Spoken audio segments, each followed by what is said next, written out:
مسجد کو Islamic community centre جو ہے وہ کیسے بنایا جائے، اور اس سے پہلے یہ بات سوچی جائے کہ کیوں بنایا جائے۔ اگر ہم اپنے معاشرے کی کوئی بھی سمت متعین کرنا چاہیں تو مساجد سے بہتر کوئی جگہ نہیں ہو سکتی۔ ہمارے معاشروں کے اندر بھی مسجدیں ایک کمیونٹی سینٹر کے طور پر کام کریں، تاکہ پورے کا پورا معاشرہ جو ہے وہ ایک مسجد کے گرد اکٹھا ہو۔ غسل دینے کا شرعی طریقہ بھی نہیں پتا ہوتا، بس وہ ایک فارمیلٹی پانی بہا کر اور وہ کفن میں لپیٹ کر آپ کی میت دے دیتے ہیں، تو حالانکہ یہ تکریم میت کے بڑا خلاف ہے۔ مدینہ کے اندر جب پہلی مسجد کی بنیاد رکھی تو وہ ایک بڑا شاندار قسم کا کمیونٹی سینٹر تھا۔ حکمرانی کا کانسیپٹ ہے اسلام کے اندر، حکمران کو پابند کیا ہے کہ وہ مسجد میں نماز پڑھائے، جمعہ پڑھائے، عیدیں پڑھائے۔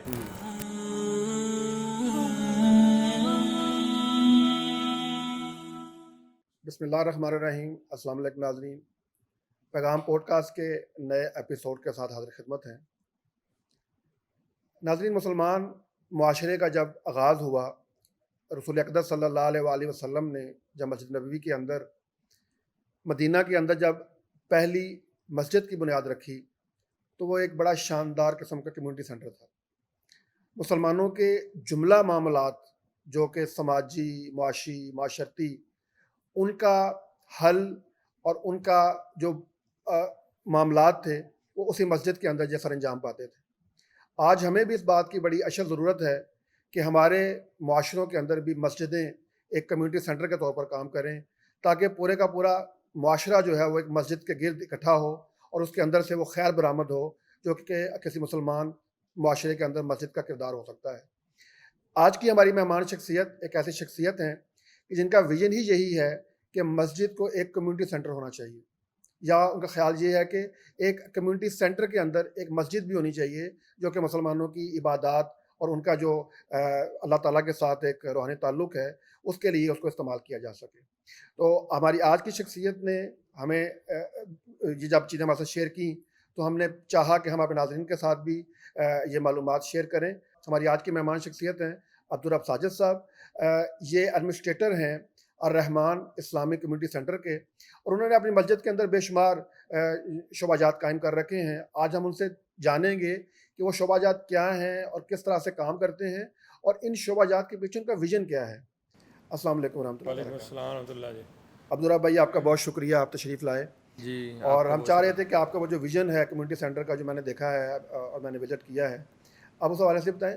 سب سے پہلے تو یہ بتائیں کہ ایک اسلامک کمیونٹی سینٹر بنانے کا خیال کیسے آیا؟ جی فخر صاحب، بہت شکریہ، آج آپ نے دعوت دی اور ہم جہاں بیٹھے ہیں پیغام ٹی وی کے پلیٹ فارم پر، تو آپ نے موقع دیا اس ویژن کو اور اس بات کو رکھنے کا۔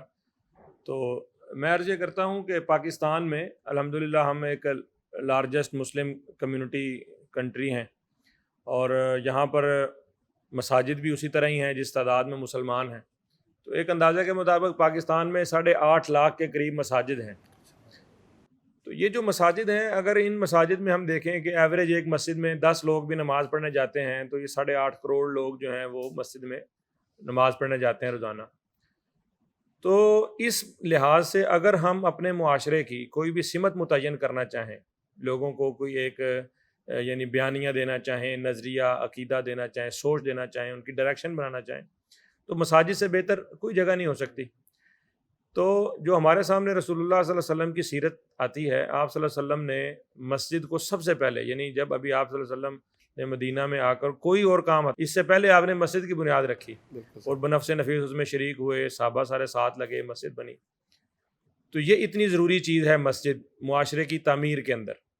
اور جب کبھی ہمارے دوست کہیں بحث کرتے ہیں، ہم دیکھتے ہیں کہ بھئی اسلام کیسے پھیلا، تلوار سے پھیلا، اخلاق سے پھیلا، تو میں اس میں یہ بات رکھتا ہوں، میں کہتا ہوں بھئی دیکھیں، اسلام پھیلنے کی ایک بہت بڑی وجہ یہ تھی کہ جو بھی مسلمان تاجر یا مسلمان فوجیں یا مسلمانوں کا کوئی بھی بندہ وہ کسی جگہ پر جاتا تھا نا قرون اولیٰ میں، تو وہ جا کر اس علاقے میں سب سے پہلے مسجد بنا دیتا تھا۔ اس مسجد میں وہ جو بھی مولوی صاحب ہوتے تھے، قاری صاحب ہوتے تھے، بچوں کو قرآن پڑھانے کے ساتھ، تبلیغ کرنے کے ساتھ اپنا ایک اچھا اخلاق پیش کرتے تھے۔ لوگ اس رویے سے اور اس کمیونٹی سینٹر سے مسلمان ہوتے تھے۔ اب یہ کمیونٹی سینٹر جو ہے یہ لازم و ملزوم ہے، یعنی اس کمیونٹی سینٹر کو چلانے والا جو بندہ ہے وہ بندہ وہاں پر کس طرح کا ہے اور وہ جگہ وہاں کس طرح کی ہے۔ ساری بات ہے، مسجد نبوی جو کمیونٹی سینٹر تھا، اس کے ایڈمنسٹریٹر، ایڈمن انچارج، اس کے جو رسول اللہ صلی اللہ علیہ وسلم تھے، اور اس کے بعد پھر خلفائے راشدین کے لیے یہی مساجد جو تھیں یہ مطلب ان کا پارلیمنٹ ہاؤس بھی تھیں اور ان کا جو دارالخلافہ تھیں، اور پھر اس کے بعد یعنی بہت ایک لمبے عرصے تک. اور اسلام نے دیکھیں یہ یعنی جو حکمرانی کا کانسیپٹ ہے اسلام کے اندر، حکمران کو پابند کیا ہے کہ وہ مسجد میں نماز پڑھائے، جمعہ پڑھائے، عیدیں پڑھائے. تو اب ہم نے آہستہ آہستہ طریقہ کار ہمارا یہ بن گیا کہ حکمران ہمارے مسجد میں جمعہ پڑھانا، نماز پڑھنا دور کی بات ہے، آنے سے ہی گئے ہیں. اور الٹ ہو گیا سلسلہ کہ جن یعنی حکمرانی کا مرکز و محور مساجد کو ہونا چاہیے تھا. چھوٹے سے چھوٹا اگر کوئی محلے کا کونسلر بھی ہے تو اس کے کونسلر ہونے کی اہلیت یہ ہوتی کہ کیا آیا یہ نماز جمعہ مسجد کی ذمہ داری دے سکتا ہے. تو یہ ایک وہ بڑا خوبصورت اسلام کا سسٹم تھا کہ مساجد جو ہیں وہ امپاور ہوتی، وہاں سے لوگوں کی ضروریات پوری ہوتی، لوگوں کی امیدوں کا مرکز اور محور مساجد ہوتی. حکمران مسجد میں بیٹھے لوگوں کی شکایات سنیں، اور یہی رسول اللہ صلی اللہ علیہ وسلم کی مسجد کا ماڈل تھا. یعنی لوگوں کے فیصلے مسجد میں ہو رہے ہیں، عدالت بھی وہی ہے. کوئی مہمان آ رہے ہیں تو مسجد میں قیام کر رہے ہیں، سرائے بھی وہی ہے. حتیٰ کہ کوئی بیمار ہو گیا ہے تو وہ مسجد میں ہی اس کے لیے بیڈ لگ گیا، اس کی تیمارداری وہیں پہ ہو رہی ہے. اور رسول اللہ صلی اللہ علیہ وسلم کا چونکہ وہ دور، اس دور میں اسلام ابھی پھیل رہا تھا اور جنگوں کی ایک کیفیت تھی، تو ٹریننگ بھی لوگوں کی مسجد میں ہو رہی تھی. بچے بھی مسجد میں کھیل لیتے تھے، اور جنگی قیدی بھی مسجد میں رکھ لیے جاتے تھے.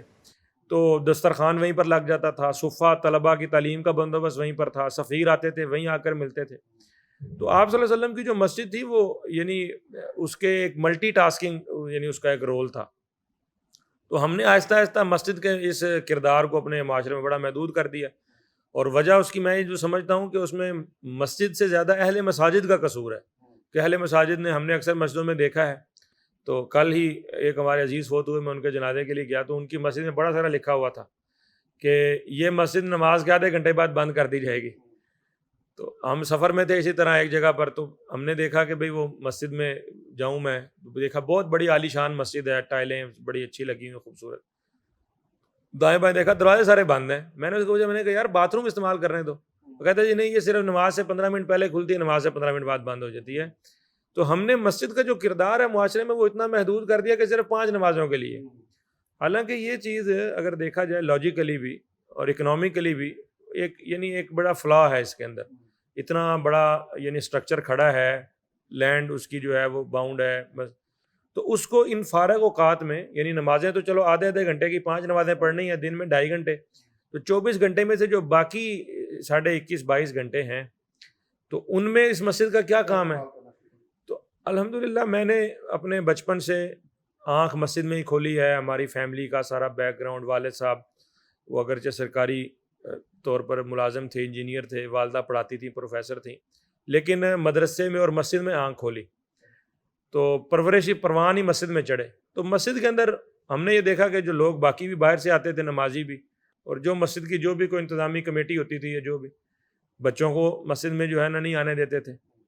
اب ہمیں شوق ہوتا تھا کہ اقامت کہیں اگلی صف میں کھڑے ہو کے کبھی اذان دے لیں. وہ دل میں کبھی کبھی حفظ کر لیا تھا بچپن میں ہی، تو دل میں شوق ہوتا تھا کبھی کبھی نماز ہی پڑھانے دیں. تو نماز پڑھانے پر جی ہے تو چھوٹا ہے بچہ بڑا نماز، تو نماز اقامت اگر کوئی کہنے بھی دیتا تھا تو اقامت کہنے کے بعد اشارہ کہتے چلو پیچھے چلے جاؤ. بھئی اگر اقامت کہنے کی آپ نے اجازت دے دی ہے تو اگلی صف میں کھڑا بھی ہونے دیں. تو نماز میں اکثر وہ دیکھ لیتے تھے کہ بھئی بچہ یہ آگے کیوں کھڑا ہو رہا ہے، بیٹا پیچھے چلے جاؤ. تو کھیلنے نہیں دیتے تھے مسجد میں. اب ہم مسجد میں جاتے تھے یہ سوچ کر کہ یار چلو پڑھائی سے چھٹی ملی ہے، امی ابو سے چھٹی ملی ہے، ذرا مسجد سے گھر سے نکلیں گے مسجد. تو میرے ذہن میں بچپن سے ہی یہ چیز تھی کہ یار مسجد جو ہے نا وہ ایسی جگہ تھی، فرینڈلی نہیں تھی، فرینڈلی انوائرمنٹ. تو مسجد جانے سے ہم کتراتے تھے. یہ نہیں تھا کہ نماز نہیں پڑھنا چاہتے تھے، بس یہ تھا یار فلانے بابا جی وہ یہ دیکھیں گے، فلانا بندہ وہ کان مروڑے گا، فلانا بندہ وہ کہے گا تو اینج کیوں کیتا، ڈانٹ دے گا. تو پھر جب اللہ تعالیٰ نے مجھے توفیق دی کہ ایک مسجد خود بنانے کا موقع ملا، ہمارے بزرگ ڈاکٹر حبیب الرحمان صاحب میرے بڑے ماموں صاحب سے، انہوں نے یہ میرے سامنے رکھا کہ یار میرا ایک مکان ہے تو میں وہ مسجد کو وقف کرنا چاہتا ہوں، تو تم اس کی ذمہ داری سنبھالو گے. میں نے بخوشی میں نے کہا جی انشاءاللہ. تو وہ مسجد بہت چھوٹا سا ایک انہوں نے پہلے حجرہ ہمیں دیا، ایک کمرہ دوسرے پورشن پہ، وہ اس سے وہ مسجد ایک پوری دوسری منزل پر بڑی ہوئی، پھر نچلی منزل پر بڑی ہوئی. اب ہم نے اس 10 مرلے کے ساتھ ایک 10 مرلے جگہ اور لی. اب ہم ایک تیسری جگہ 10 مرلے کی خرید کے 1.5 کنال کی وہ جگہ ہماری ہو جائے گی. تو یہ جگہ ترتیب سے آہستہ آہستہ اسی طرح بڑی ہے کہ وہاں پر ہم نے یہ کنسیپٹ دیا کہ ہم نے بچوں کا شعبہ بنا دیا. ہم نے بزرگوں کا شعبہ بھی بنا دیا, خواتین کا شعبہ بھی بنا دیا. بچے آتے ہیں ہماری مسجد میں, اور مجھے اس میں بڑی اسٹرگل لگی. یعنی آج سے 8 9 10 سال پہلے جب ہماری اس مسجد کا بالکل آغاز تھا, ایک صاحب جو ہیں وہ ہماری مسجد میں ناراض ہو گئے, اور پچھلے 5 6 سال سے وہ مسجد میں آئے ہی نہیں. وجہ صرف کیا تھی کہ آپ جس بچے کو دل کرتا ہے اذان کے لیے مائک پکڑا دیتے ہیں. تو میں نے کہا جی دیکھیے, اگر ہم یہ دعویٰ کرتے ہیں اور ہم یہ دعوت دیتے ہیں لوگوں کو کہ بھئی مسجد میں ہر بندے کو آنا چاہیے, اور ہم لوگوں کو اپنے جمعوں میں درسوں میں کہتے ہیں کہ بھئی ہر بندے کو اتنی صلاحیت اور اہلیت ہونی چاہیے کہ وہ نماز پڑھا سکے, جمعہ پڑھا سکے, کوئی بچہ اپنے والد کا جنازہ پڑھا سکے, کوئی والد اپنے بچے کا نکاح پڑھا سکے, یہ کیسے ممکن ہوگا جب تک ان کو ہم موقع نہیں دیں گے. اب کوئی بچہ نماز پڑھانا چاہتا ہے ہم اس کو مصلی پر کھڑا نہیں دیتے, کوئی درس دینا چاہتا ہے ہم اس کو اذان دینا چاہتا ہے ہم اس کو دینے نہیں دیتے. تو یہ لوگ سیکھیں گے کہاں سے؟ تو میں نے الحمدللہ جتنے بچے میرے پاس وہاں مسجد میں آتے تھے, شروع میں ہمارے پاس حفظ کا ادارہ نہیں تھا, لیکن جو مجھے پتہ ہے بچہ حافظ ہے میں اس کو پکڑ میں کہتا نماز پڑھاؤ. تو آہستہ آہستہ پھر یہ ٹک ٹاک کا دور آیا نا, تو اصل میں تو لوگ ابھی تک تذبذب میں تھے کہ پتہ نہیں یہ ٹک ٹاک حلال ہے حرام ہے, بچے فحاشی اور رینی کر رہے ہیں. تو میں نے کہا یار اس کا سلوشن دینا ہے نا. تو ہم نے بچوں کے لیے باقاعدہ مسجد میں ایک ٹک ٹاک کارنر بنا دیا. اس سے فائدہ کیا ہوا کہ بچوں کو ہم کہتے تھے کہ بھائی یہاں پر آپ ریکارڈ کرو. ظاہری بات ہے مسجد میں بچہ کیا ریکارڈ کرے گا, گانا جھانس گالیاں جھکتے تو ریکارڈ نہیں کرے گا.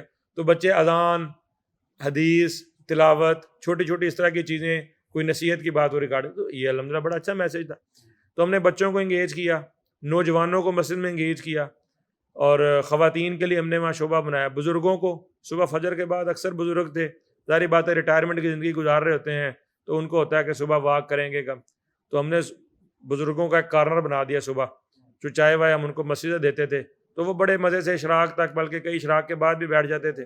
اور کچھ بزرگ ایسے تھے وہ ظہر کی نماز تک ہی مسجد میں سو جاتے تھے, تو ہم نے کسی کو نہیں روکا. تو وہ بزرگوں کو بھی ہم نے سپورٹ کیا, اور بزرگوں کو پھر ہم نے کہا یار آپ ان بچوں کو سپورٹ کریں.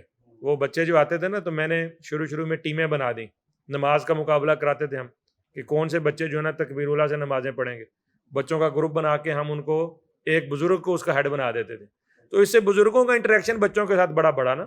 زیادہ مسئلہ ہوتا تھا بزرگوں کو کہ بچے شرارتیں کرتے ہیں, ہماری نماز خراب کرتے ہیں. ہمارے اب مزے کی بات ہے کہ حفظ کا ادارہ ہے, ہمارے پاس بچے پڑھتے ہیں جو, تو وہ ہم بچوں کو نا ظہر کی نماز کے بعد 15 منٹ, جو کچھ بزرگ آتے ہیں ہمارے پاس, تو ہم نے ان کو پابند کیا ہوا کہ آپ نے 15 منٹ بچوں کے ساتھ سیشن کرنا ہے. اب جنریشن گیپ کرونا تو ہر بندہ ہی روتا ہے, اس کا سلوشن کس نے دینا ہے؟ سلوشن ہم نے اس کا اس طرح سے دیا کہ ہم ان بزرگوں کہتے ہیں جی آپ ان بچوں کو اپنی کوئی سٹوری سنائیں, کوئی اپنی زندگی کا واقعہ سنائیں, کوئی نصیحت کر دیں, سیرت کا واقعہ سنا دیں. تو وہ بڑا اچھا ہے, اس سے بچے بزرگوں کے ساتھ بیٹھتے ہیں, بزرگوں کی بات سننے کا ان کے اندر ایک ٹیمپرامنٹ پیدا ہو رہا ہے, اور بزرگوں کو یہ ہو رہا ہے کہ یار بچے ہماری بات سنتے ہیں. نہیں تو دونوں طرف شکوہ ہی ہے. بزرگ کہتے ہیں گھروں میں بال ساڑی گل نہیں سنتے, اور بچے کہتے ہیں جی یہ ابا جی ہمیں ہر ٹائم دادا ابو اور یہ ہمارے گھر گھورتے ڈانٹتے ہی رہتے ہیں. تو الحمدللہ اس طرح کے چھوٹے چھوٹے سٹیپس لے کے ہم نے اس مسجد کے اندر ایک ماحول بلڈ کیا کہ, اور میرا وین جو ہے نا, اگر میں اس کو 2 لفظوں میں بیان کروں تو میرا وین اس میں یہ ہے, میں اکثر کہتا ہوں جو اپنے ساتھیوں کو میں کہتا ہوں کہ ہم ایک ایسی مسجد بنانا چاہتے ہیں کہ فیملی کا ہر بندہ, بچہ بوڑھا جوان مرد یا عورت, اس کو ہم مسجد میں لے آئیں نا, تو ہم اس کو کہیں کہ بھئی آپ کو ہم نے 1 گھنٹے کے لیے مسجد میں بند کر دیا, 1 گھنٹے کے بعد وہ اندر سے کنڈی لگا لیں, وہ کہیں بھی ہم نے اب اس مسجد سے نہیں نکلنا. یعنی ان کے لیے وہاں کھانے کا, کھیلنے کا, سونے کا, ہر طرح کی ایکٹیویٹی کا ایک ماحول ہو, ان کو وہاں پر گھٹن نہ محسوس ہو کہ بھئی فٹافٹ نکلو. اب مسجد سے لوگ کیوں بھاگتے ہیں فٹافٹ؟ کیونکہ ان کو پتہ ہے یہاں ہماری نماز ہو گئی, اب ہمارے لیے یہاں کرنے کا کام, چلو نکلو یہاں پر, یہاں تو اور کرنے کو کچھ نہیں. اور پھر فخر بھائی میں یہ سمجھتا ہوں کہ یعنی ہم نے اگر اپنی مساجد کو باقی رکھنا ہے, اور مساجد کا کردار اور ان کا ایک مؤثر یعنی معاشرے کے اندر ان کا باقی رکھنا ہے, تو ہمیں یہ کرنا ضروری ہے. کیونکہ نماز ایک ایسی عبادت ہے جس کو ہم نے سب سے زیادہ خشک رکھا ہوا ہے. اس کے ساتھ ہمارا کوئی یعنی ایک اکنامیکل ماڈل نہیں جڑا ہوا, کوئی فائنانشل. اس میں آپ دیکھیے کہ سکھ اور ہندو دنیا میں مذاہب تو تقریباً نہ ہونے کے برابر ہی ہیں, یا سیکولرزم ہے یا اسلام ہے, یہ تو آپ کو اندازہ ہی ہے کہ یعنی ایک اسلام ہے یا باقی سارے مذاہب وہ سیکولرزم کے پردے میں. کسی بھی مذہب کی جو بھی عبادات ہیں وہ تو کام نہیں کر رہی دنیا میں, نہیں, لیکن صرف ان کے عیسائی دنیا کا سب سے بڑا مذہب ہے. عیسائی گرجے میں نہیں جاتا, عیسائی اپنے پادری کے پاس کوئی بہت شوق سے, لیکن عیسائی کرسمس بڑے شوق سے منا, پوری دنیا کا تہوار بن جاتا ہے کرسمس, پوری دنیا بند ہو جاتی ہے. نیو ایئر ہے وہ پوری دنیا کا تہوار بن جاتا ہے. کیوں؟ اس کے اندر ایک اکنامیکل ماڈل ہے, فائنانشیل ایک فیکٹر ہے, وہ ایک اور یہی ہندوؤں کی کوئی اور مذہبی روایت, ان کی کوئی مذہبی رسم عبادت آپ نہیں جانتے سوائے دیوالی ہولی کے. کیوں؟ کہ اس میں ہلہ گلا ہے, شغل مستی ہے, اس کے اندر انٹرٹینمنٹ ہے, پیسہ ہے, وہ سرکولیٹ ہوتا ہے. یہی معاملہ سکھوں کا ہے کہ سکھوں کی بھی یعنی کوئی ایسی مذہبی عبادت آپ کو نہیں لگتا, ان کے کوئی گردوارے بھرے نہیں ہوئے, صرف وہ گردواروں میں بھی ان میں جاتے ہیں جن میں کوئی ہلہ گلا ہے, موج مستی ہے, شغل میلہ ہے. یہی معاملہ اسلام کے اندر بھی ہے. اسلام کی وہ عبادات یعنی قربانی گیا گزرا مسلمان بھی کرتا ہے. لوگ حج عمرے کے لیے جاتے ہیں, پیسہ لگتا ہے, سفر ہو جائے گا, ایک ایکسپوجر ملے گا نیا. تو وہ ساری عبادات جن کے اندر تو کوئی نہ کوئی ایک چیز جڑی ہوئی ہے انٹرٹینمنٹ کی, کوئی ایکٹیویٹی ہے, ہاں کوئی ایکٹیویٹی ہے, کوئی انٹرٹینمنٹ ہے, تو وہ تو لوگ, روزہ ہے رمضان کے اندر لوگ افطار پارٹیاں کتنے شوق سے کرتے ہیں, حالانکہ روزہ رکھے نہ رکھیں, لیکن چونکہ لوگوں کو تو اس سے ایک یعنی اسلامی جو شعار ہیں, اسلام کے جو یعنی وہ روایات ہیں وہ باقی رہتی ہیں. اسی طرح مساجد کے اندر اگر ہم نے کوئی ماحول اپنی اگلی نسل کو مساجد سے جوڑنا ہے تو ان کو مسجد میں کچھ نہ کچھ ایک فرینڈلی ماحول دینا ہوگا نا, ان کو کچھ نہ کچھ انٹرٹینمنٹ دینی ہوگی, اور مساجد کو کسی ایسے اکنامک اور فائنانشیل ماڈل کے ساتھ چلانا ہوگا. اگرچہ اللہ تعالیٰ نے مساجد کے لیے خرچ کرنے کو بڑی یعنی ایک فضیلت اور ثواب کے ساتھ جوڑ دیا ہے, لیکن اس کے باوجود ہماری مساجد کا سسٹم چونکہ سارا صدقات خیرات پر چل رہا ہوتا ہے تو لوگ ان پر خرچ بھی اس طرح سے کرتے ہیں. لیکن اگر آپ مساجد کو لوگوں کے لیے کھول دیں اور لوگوں کو بتائیں کہ بھئی یہاں پر آپ اپنی شادی کر سکتے ہیں, اپنا نکاح کی تقریب رکھ سکتے ہیں, ولیمہ کر سکتے ہیں, آپ کے کسی بچے نے میٹرک میں اچھے نمبر لے لیے ہیں, آپ نے کوئی پارٹی دینی ہے تو یہ مسجد کو آپ استعمال کر سکتے ہیں, آپ کے گھر میں مہمان زیادہ آ گئے ہیں خوشی غمی کے موقع پر آپ ان کو یہاں سلا سکتے ہیں, تو ظاہری بات ہے لوگوں کا مسجد کے ساتھ ایک اور طرح کا تعلق بنے گا نا. تو اللہ معاف فرمائے ہماری مسجدوں میں جو ہم نے دیکھا ہے, اب تو کافی تبدیلی آ رہی ہے, یہ چیز بہتر ہو رہی. تو پہلے جیسے جو نماز پڑھنے آتے بھی تھے نا, وہ ساتھ ساتھ کھڑے ہونے کے باوجود ایک دوسرے کو جانتے نہیں ہوتے تھے. بالکل تو ہم نے ہر مہینے ناشتے کا ایک سسٹم رکھا کہ بھئی مسجد کے جتنے لوگ ہیں ان کو مسجد میں ناشتہ کروائیں اور ہر ایک کا تعارف کروائیں, اور اس میں لوگوں کو پروموٹ کیا, ترغیب دی کہ جی ان صاحب کا کار رینٹل کا بزنس ہے, کسی کو کار گاڑی چاہیے ہو ان سے لیا کرے, ان کا کیٹرنگ کا بزنس ہے, کسی کو کوئی فنکشن رکھوانا ہو ان سے لے لے, یہ پراپرٹی کنسلٹنٹ ہیں, کسی کو کوئی جگہ شگہ لینی بیچنی ہو ان سے رابطہ کر لیں. تو ہر بندے کا جی ان کی دکان ہے, ان کی آٹے کی چکی ہے, ان کی دودھ دہی کی دکان ہے. تو اس سے ایک تو لوگوں کا آپس میں ایک کمیونٹی بنتی ہے, انٹریکشن بنتا ہے, اس سے لوگوں کو یعنی فائنینشلی فائدے بھی ہیں, ایک تعلقات بہتر, مسجد کے ساتھ تعلق بنتا ہے وہ کورس, ہاں جی ایک روحانیت بھی ہوتی ہے, روحانیت بھی ہوتی ہے. پھر ظاہری بات ہے جس بندے کے ساتھ آپ کا تعلق مسجد کی وجہ سے بنا ہوا ہے وہ کم از کم آپ سے ڈیلنگ کرنے میں تھوڑا سا حیا رکھے گا کہ یار اس بندے کو 5 ٹائم میں نے مسجد میں فیس کرنا ہے, اس کو سودا صحیح دوں, سروس صحیح دوں. تو یہ اصل میں سارا ویژن تھا. اس ویژن کے تحت ہم نے الحمدللہ پچھلے 10 سال سے اپنی اس مسجد کو ڈیولپ کیا ہے, آہستہ آہستہ لوگوں کی ذہن سازی کی. کہ آپ یہ فرما رہے تھے کہ یہ قضاء اور افتاء کا بھی آپ کا ایک سیٹ اپ ہے. ہاں جی, مسجد میں ہمارے چھوٹے چھوٹے کئی شعبہ جات چل رہے ہیں. اس میں یعنی مسجد بھی اصل میں تو ہمارا ایک شعبہ ہے, یعنی الرحمان اسلامک کمیونٹی سینٹر کا ایک شعبہ ہے کہ وہاں مسجد بھی ہے.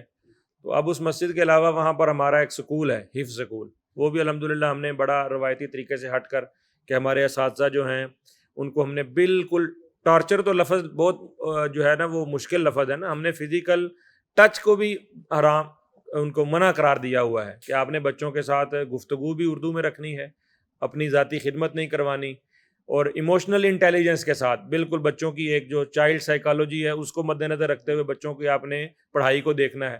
ہمارے پاس جو بچے آتے ہیں ہم بچے کو آتے ساتھ ہی جو ہے نا اس کو نام کے ساتھ حافظ لکھ دیتے ہیں, اس کو کارڈ بنا کے دیتے ہیں نا, بچہ نے ابھی پہلا سبق شروع کیا ہم کہتے ہیں حافظ ہے. کیوں کہ اس سے بچے کے اندر ایک موٹیویشن رہتی ہے, ایک سینس آف اچیومنٹ رہتی ہے.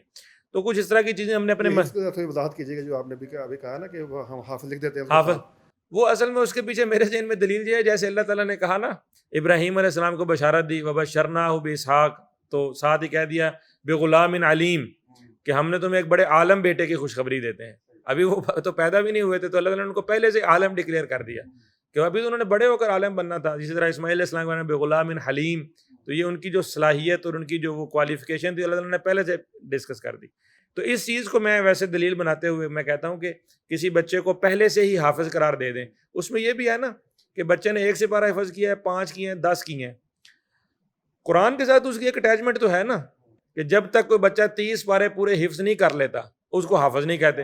بے شک وہ 30 پارے حفظ کر کے بھول جائے وہ حافظ کا ٹھپا لگ جاتا ہے.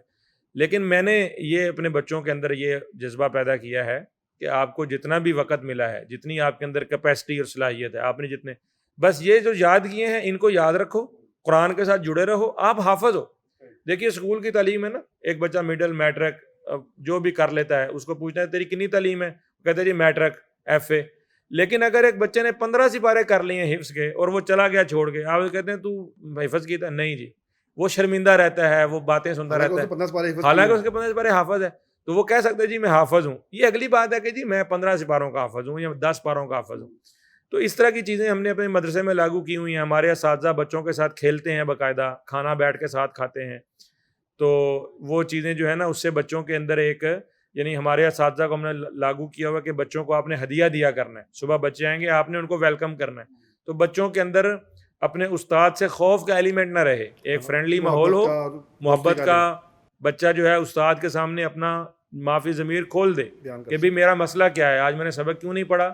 تو ہم اپنے اساتذہ کو بھی کہتے ہیں کہ جس بچے کی اگر کارکردگی ڈاؤن جا رہی ہے تو صرف اس بچے کو ڈانٹ سے مار سے نہیں, دیکھو کہ اس کے پیچھے کیا وجہ ہے, کیا اس کے گھر میں کوئی ایشو تو نہیں چل رہا, کوئی کھانے پینے کا, اس کے والدین کا کوئی اس کے ساتھ کوئی سائیکولوجیکل کوئی ایموشنل ڈسٹرب تو نہیں ہے. تو اس سے الحمدللہ ہمارے بچے بڑا اچھا کارکردگی, ہمارے پاس اب تک کوئی 18 بچے حافظ ہوئے ہیں اور یہ سارے بچے الحمدللہ ہمارے ٹارگٹ ٹائم کے اندر یعنی 2 سال کے اندر حافظ ہو گئے. تو ہم نے حفظ کا ادارہ بنایا ہوا ہے. پھر حفظ کے ساتھ ہمارا السلام کے نام سے ایک دسترخوان ہے, روزانہ لوگ وہاں کھانا کھاتے ہیں دوپہر کا, اور اس میں ہم اپنے جو مسجد کے مختلف پروگرامات ہوتے ہیں وہ بھی اسی دسترخوان سے چلاتے ہیں. لوگوں کو ہم قائل کرتے ہیں کہ بھئی آپ اپنے لوگ آتے ہیں نا جی تعاون کر دو, جی بچی کی شادی ہے, بیٹی بہن کی, تو پیسے دے دو. ہم کہتے ہیں پیسے نہیں دینے, بچی کی شادی میں خرچہ کس بات کا ہوتا ہے. وہ کہتے ہیں جی مہمان آئیں گے نکاح, ہم کہتے ہیں بھئی نکاح ہماری مسجد میں رکھو. الحمدللہ ہمارے پاس لوگ نکاح کے لیے آتے ہیں تو ہم ان کو ہر طرح کی جو مہمان نوازی ہے اپنے ذمہ لے لیتے ہیں. تو ہمارا دسترخوان یہ ذمہ داری بھی ادا کرتا ہے. ہمارے پاس وقت کلینک ہے بنا ہوا, اس کلینک میں ہمارا لیب کلیکشن سینٹر ہے, دوائیاں ہیں, پھر میڈیکل ڈاکٹر ہجامہ ہے, فزیو تھراپسٹ وہاں بیٹھتے ہیں. تو او پی ڈی ہماری مستقل جو صبح چلتی ہے, تو اس سے لوگ فائدہ اٹھاتے ہیں. تو اسی طرح آپ نے جو ذکر کیا افتاح قضاء کا, تو اصل میں ہمارا ایک الہدایہ فورم ہے. تو اس کے اندر ہم نے لوگوں کو ان کی خوابوں کی تعبیر بتانے کا, اور لوگوں کو جو ہے وہ اس طرح کا ان کا مسئلہ ہوتا ہے تو افتاح اور قضاء کا, تو دم وغیرہ کا بھی لوگوں کا, رقیہ شریعہ کا, تو ہم اس میں ان کو رہنمائی کر دیتے ہیں کہ جی آپ فلاں عالم سے یہ لے لیں. تو ہمارے پاس زیادہ تر لوگ آتے ہیں نا جھگڑا اپنا لے کے, وراثت کا, جائیداد کا, کاروباری, کوئی طلاق کا, خلا کا. تو پھر ہم نے ایک پینل بنایا ہوا ہے مفتیان کا, وہ ہم اس میں ثالثی کروا دیتے ہیں, ان کو ایک مسئلہ سلجھا دیتے ہیں. تو وہ 5 ایک علماء ہیں مفتیان ہمارے ساتھ, اور کوئی 4-5 ہمارے پاس ایکسپرٹ لوگ ہیں جو مختلف فیلڈز کے یعنی کاروبار کے یا وہ میرج کونسلر ٹائپ لوگ ہیں. تو وہ ہم پھر ان لوگوں سے ان کی درخواست پر لے لیتے ہیں کہ جی آپ کا مسئلہ کیا, درخواست لکھ دیں. تو وہ کانشیس ہو کر اپنا مسئلہ لکھ دیتے ہیں ایک, تو پھر ان کی مزید سنجیدگی کو ہم جو ہے نا وہ اس میں انشور کرنے کے لیے کہ بھئی یہ واقعتاً مسئلے کا حل چاہتے ہیں کہ چلتے پھرتے بس ایسے چسکے لے رہے ہیں, تو پھر ہم ان کو کہتے ہیں جی اس کی اتنی فیس ہے وہ آپ دے دیں. پھر ہم متعلقہ مفتی یا جو بھی کونسلر ہمارا ہوتا ہے ہم اس کو کہتے ہیں جی کہ اب آپ یہ سیشن کریں. تو اس میں پھر ہم نے وہ شعبہ رکھا ہوا ہے افتاح قضاء کا, کہ ایک تو اس میں اگر کوئی شرعی فتویٰ دینا ہوتا ہے تو ہم کہتے ہیں بھی یہ مسئلہ شرعی معاملے میں ایسے ہے, یہ ریٹن فتویٰ دے دیں. اور اس مسئلے کا پھر اگر کوئی حل یعنی کمیونیکیشن سے اور ان کی سائیکولوجیکل ٹریٹمنٹ سے, تھراپی سے حل ہونا ہے, تو پھر وہ کونسلر کو کہتے ہیں جی آپ ان کا سیشن کریں, یہ فیس طے کر کے, تو ان کو یا مسجد میں بلا لیں, آپ بھی یہاں آ جائیں, تو ان کے ساتھ یہ مسئلہ حل کر دیں. تو الحمدللہ اس طرح سے وہ شعبے ہمارے سارے اپنی اپنی جگہ کام کر رہے ہیں. وہ وین تو ہمارا ہے, جگہ ہمارے پاس جس طرح سے تھی ابھی ہم نے اس کو اس طرح سے پرپس بلڈ نہیں کیا. تو آگے انشاءاللہ ہمارا ارادہ ہے کہ وہ جگہ ہم مستقل بنائیں گے نا جب, تو اس کے اندر ہم یہ سارے شعبے ان کے لیے الگ الگ جگہ مختص کر دیں گے. یعنی ہمارے ایونٹس اگر ہوتے ہیں, لوگ وہاں پر اپنا ولیمہ اور اپنی تقریبات رکھنا چاہتے ہیں, تو ہم ان کو ایک ڈیڈیکیٹڈ اسپیس دے دیں گے. ابھی تو مسجد کے ہال کو ہی ہم یوز کرتے ہیں, وہیں پر ہمارے دروس بھی ہوتے ہیں, وہیں پر ہمارے بچے کھیلتے بھی ہیں. ہمارے پاس مسجد میں ہی بچوں کی مارشل آرٹس کی کلاس ہوتی ہے, تو ہمارے پاس مسجد میں جو ہمارے مدرسے کے بچے ہیں یہ دوپہر میں اپنا جو ایکٹیویٹی ہے اسپورٹس کی وہ کرتے ہیں.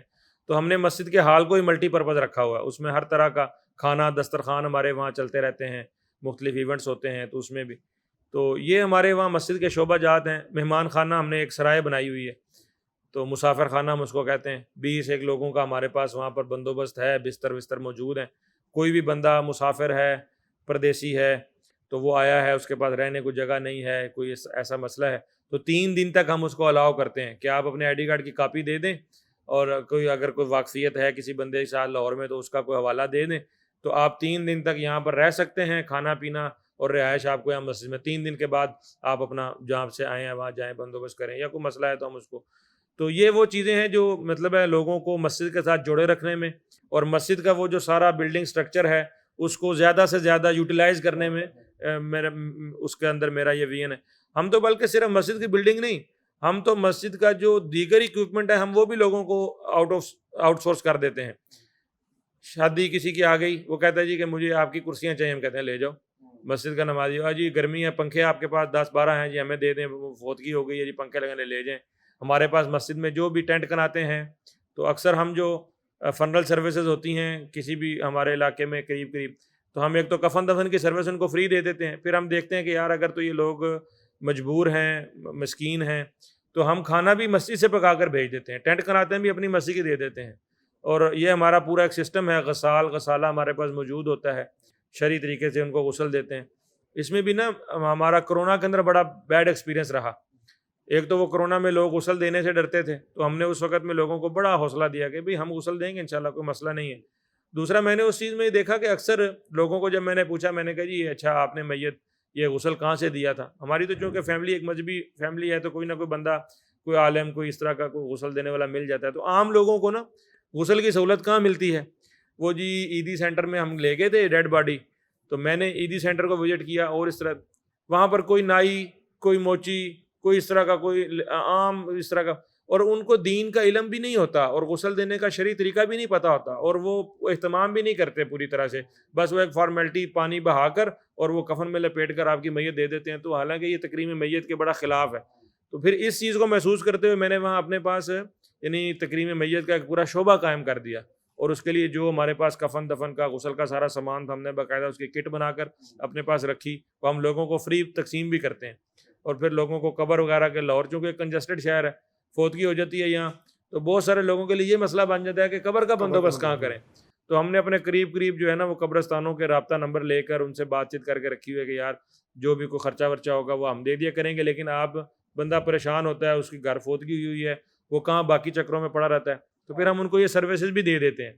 تو اس طرح کی الحمدللہ مہمان خانہ ہو گیا, لوگوں کی کونسلنگ ہو گئی, افتاح قضا ہو گیا, دروس وغیرہ, بچوں کی تعلیم و تربیت, اور ہماری ہر جمعے کو بچوں کی ایکٹیویٹی ہوتی ہے. محلے کے سارے بچے الحمدللہ بڑے شوق سے اکٹھے ہوتے ہیں وہاں.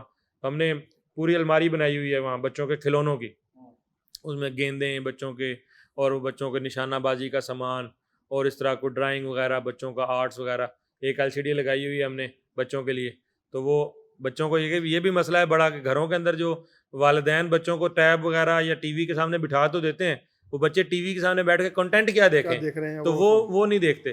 اور پھر ایک چیز یہ ہوتی ہے کہ جب بچے اکیلے بیٹھتے ہیں نا, تو ایک کنٹینٹ ایک بچہ اکیلا بیٹھ کے دیکھتا ہے نا, بور ہو جاتا ہے, اور اس کو لگتا ہے کہ یار یہ کیا چیز لگا دی ہے. جب بچے کمیونٹی میں بیٹھ کر ایک کنٹینٹ کو دیکھتے ہیں نا, تو وہ انجوائے کرتے ہیں. وہ 15-20-25 بچے ہوتے ہیں, تو ہم ان کو LCD کے سامنے بٹھا کے کوئی ایک جو بھی کوئی اچھا کنٹینٹ بنا ہوتا ہے, کسی صحابی کی, کسی نبی کی سٹوری, تو وہ ہم نے سلیکٹ کیے ہوئے ہیں. وہ انٹرنیشنل لیول پر بھی لوگوں نے کچھ کام کیا, کچھ لوکل بھی ہمارے کام. تو پھر ہم بچوں کو بٹھا کر وہ دکھاتے ہیں, تو اس سے بچے اکٹھے بیٹھ کر دیکھتے ہیں نا, تو اس کو پھر ڈسکس بھی کر لیتے ہیں آپس میں. تو وہ بچوں کو چیزیں سیکھنے میں ان کو بڑی ماشاءاللہ ملٹی ڈائمینشنل چیزیں. میں اس لیے کہا تھا کہ آپ ذرا بول رہے تھے اس کے بعد آگے بڑھنا چیزیں سامنے آ جائیں. اچھا, آپ کہہ رہے تھے کہ یہ ساری سروسز اس میں اکثر سروسز پیڈ ہیں, یعنی اس کے لیے آپ کوشش کرتے ہیں کہ فری نہ زیادہ چیزیں ہوں. تو یہ ایک یعنی میں نے جو چیز اپنے تجربے سے ایک زندگی ساری ہماری, میں نے شروع میں بات کی کہ مدارس کے ساتھ مساجد کے ساتھ تعلق میں گزری ہے, ایک مذہبی گھرانے کا بیک گراؤنڈ ہے. تو ہماری والدہ بھی, والد صاحب بھی مسجدوں کے, مدرسوں کے انتظامات چلاتے رہے. ہم نے یہی دیکھا ساری زندگی. تو مدرسوں میں پڑھنے کے دوران بھی اور مدرسوں کے انتظامات کو, مساجد کے دیکھنے کے, میں نے یہ دیکھا ہے کہ صرف اور صرف صدقات اور خیرات پر جب نظام چل رہے ہیں نا, تو اس میں پروفیشنلزم نہیں آتا. لوگ اس کو جو ہے نا مطلب وہ لیتے ہیں، ایزی لیتے ہیں، لوگ کہتے ہیں چلو جی اللہ واسطے خیر ہے، تو جس نے دے دیا اس نے بھی اللہ واسطے.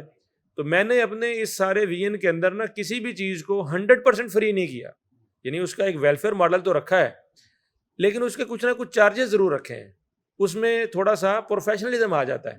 مثال کے طور پر ہمارا دسترخوان ہے، ہم 50 روپے ایک بندے سے لیتے ہیں کہ آپ نے 50 روپے میں ایک بندہ ان لمیٹیڈ سالن روٹی لے کھائے پیٹ بھرے، لیکن 50 روپے لازمی ہے. وجہ اگر ہم اس کو دیں نا فری تو جو پکانے والا ہے وہ بھی پکا دے گا، جو دال ہے شوربے والی یا جو سالن میں نمک مرچ تیز ہے، کوئی گھی کم ہے، وہ پکاؤ، نے کہا فری ہے نا، کھاؤ.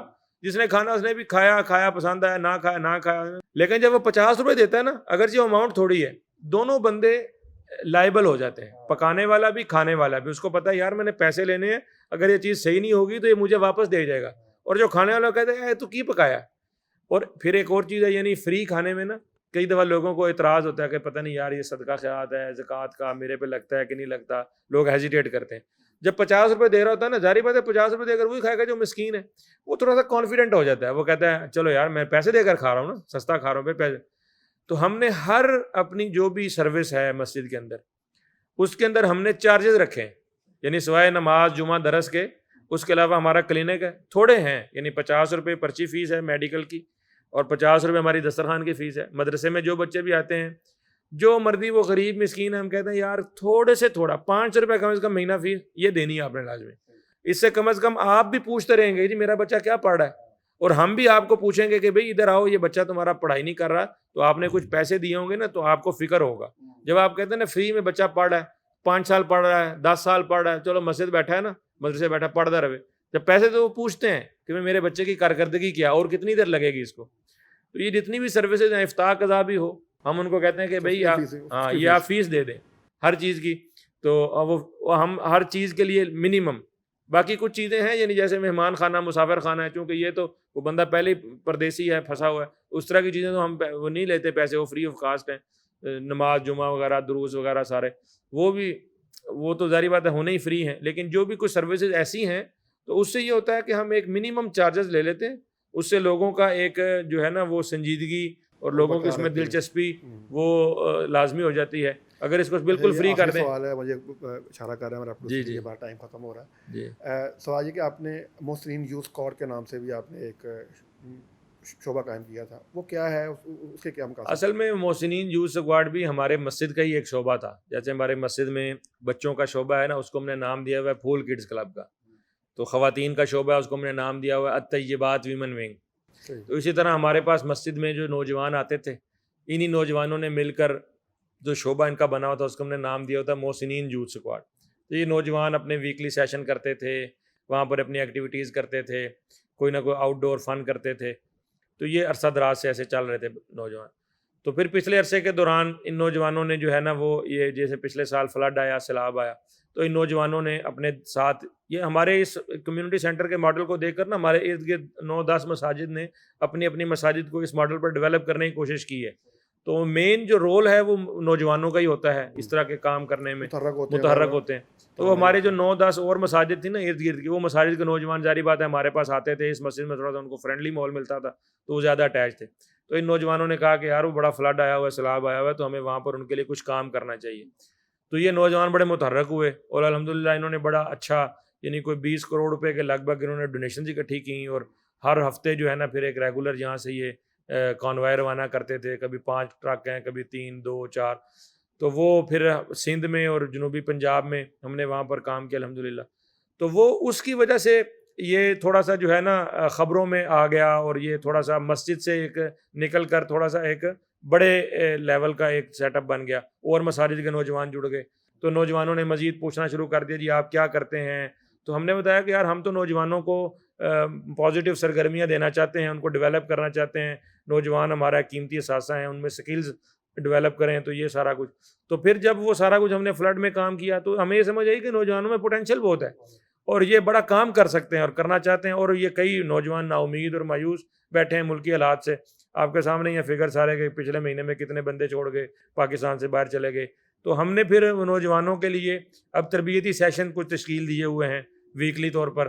تو یہ ہمارا محسنین یوتھ اسکواڈ کا ایک مختصر تعارف ہے. ویسے تو چونکہ ڈائریکٹلی اس کو میں نہیں دیکھتا، وہ ہمارے ایک بڑے متحرک ساتھی ہیں قاری سیف اللہ کیلانی صاحب، وہ اس کو ہیڈ کرتے ہیں اور وہ سارا دیکھتے ہیں.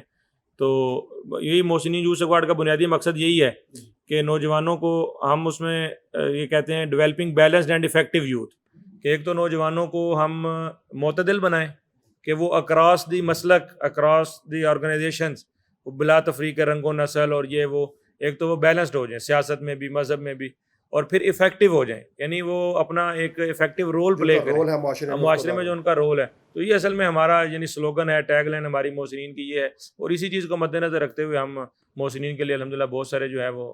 اچھا بس یہ آخری سوال تھا میرا کہ لاسٹ ٹائم آپ نے بہت بڑی صحیح ڈرائیو کی ہے ایک، کیونکہ وہ میں دیکھ رہا تھا کہ رمضان سے پہلے ہی ماشاءاللہ آپ نے غالباً 4000 سے زائد جو ہے نا وہ لوگوں کو آپ نے روزانہ. جی رمضان میں الحمدللہ یہ اصل میں انہی سرگرمیوں کا حصہ ہے. اصل میں ہم یہ چاہتے ہیں کہ نوجوانوں کو مثبت سرگرمیوں میں لگائیں. تو جیسے فلڈ ریلیف ایکٹیویٹیز انہوں نے کی، اسی طرح رمضان کے اندر تو ہم نے 4000 تو نہیں، الحمدللہ وہ 7-8 ہزار تک ہمارا فگر چلا گیا تھا روزانہ. تو وہ ہماری ٹیم تھی، نوجوان رائڈر رات کو آتے تھے نیند اپنی چھوڑ کر. بیچارے نوجوانوں پر الزامات ہیں نا کئی طرح کے، لوگ کہتے ہیں بھائی ان کی نیند نہیں کھلتی، یہ کسی کام کے نہیں ہیں. تو ہم نے تو یہ دیکھا کہ یہ نوجوان جب کسی کام کو لگ جاتے ہیں تو بڑے انرجیٹک ہوتے ہیں. تو بارش تھی، موسم سردی تھی، گرمی تھی، جو بھی تھا، یہ راتوں کو اٹھ کر آتے تھے، آ کے مسجد میں نماز پڑھنی، انہوں نے تہجد پڑھنی، قرآن پڑھنا، پھر اپنا کھانا ڈلوانا، جا کے لوگوں کی خدمت کرنی. تو یہ یعنی محسنین کے جو فلاحی یا ایک رفاہی کام ہے، نوجوانوں کی ایک مثبت سرگرمیوں میں ان کو کھپانے کا جو ایک آئیڈیا ہے. ایک طرف تو یہ ہے، دوسری طرف یہ ہے کہ ہم یہ بھی چاہتے ہیں کہ نوجوان ایک پازیٹیو اپنا ایک امپیکٹ معاشرے میں دیں نا.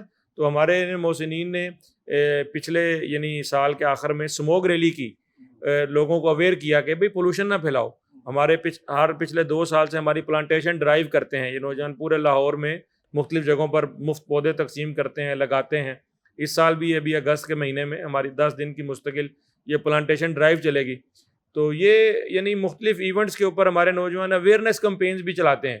ویلنٹائن ڈے کے اوپر ہمارے نوجوان جو ہیں وہ اسٹریٹ دعویٰ کے لیے جاتے ہیں کہ بھئی یہ ہمارا کلچر نہیں ہے، یہ چیزیں نہ کرو، اس طرح سے. تو یہ سکلز ڈیولپمنٹ کے لیے بھی ہم اپنے نوجوانوں کی یعنی یہ جو ابھی جدید ٹولز ہیں، گرافک ڈیزائننگ وغیرہ، تو مختلف دوسرے جو ادارے ہیں ان کے ساتھ کولیبریشن کے ساتھ ہم نے اس طرح کے ماڈل بنائے ہوئے ہیں کہ یار ان نوجوانوں کو جو ہے نا آپ اسکل سکھائیں، اور پھر ہم ان کو کوئی نہ کوئی ڈھونڈ کر دیں، کوئی ایسی جاب نوکری وغیرہ، یا کوئی دین کا کام ہی ہے اس کے اندر اپنی اسکل کو استعمال کریں. تو الحمدللہ محسنین ابھی ایک پودا ہے، ابھی انشاءاللہ آہستہ آہستہ یہ بھی اپنے آپ میں ایک تناور درخت بنیں گے اور یہ اپنا ایک پازیٹیو رول دیں گے معاشرے کو انشاءاللہ. اللہ آپ کا بہت جزائے خیر دے عبدالرب بھائی، آپ تشریف لائے، آپ نے اپنا ویژن ہمارے ساتھ شیئر کیا. بڑی شاندار آپ کے پاس آئیڈیاز ہیں، بڑے شاندار کام کر رہے ہیں. اللہ تعالیٰ آپ سے یہ ساری چیزیں قبول فرمائے. اللہ رب العالمین کا فضل اور احسان ہے جی، بے شک اللہ تعالیٰ کام لے لے جس سے، آپ کو اس کا اجر بھی عطا فرمائے. ناظرین، آج ہم نے بات کی کہ مسجد کو اسلامک کمیونٹی سینٹر جو ہے وہ کیسے بنایا جائے، اور اس سے پہلے یہ بات سوچیے کہ کیوں بنایا جائے. تو ہمارے آج کے مہمان نے بڑی ہی تفصیل کے ساتھ ہمارے ساتھ یہ بات شیئر کی کہ یہ جو مسجدیں ہیں یہ اصل میں اسلامک کمیونٹی سینٹرز ہیں. ایک مسلم معاشرے کی جو ہب ہے، جو اس کا مرکز ہے، وہ اصل میں مسجد ہی ہوتی ہے. اور اگر یہ مسجد اپنا بھرپور کردار ادا کرے گی تو انشاءاللہ ہم دیکھیں گے کہ اسلام کی دعوت بھی پھیلے گی، اور اسلام ایز اے دین جو ہے وہ ہماری زندگیوں میں بھی آئے گا اور ہمارے معاشروں کے اندر بھی آئے گا.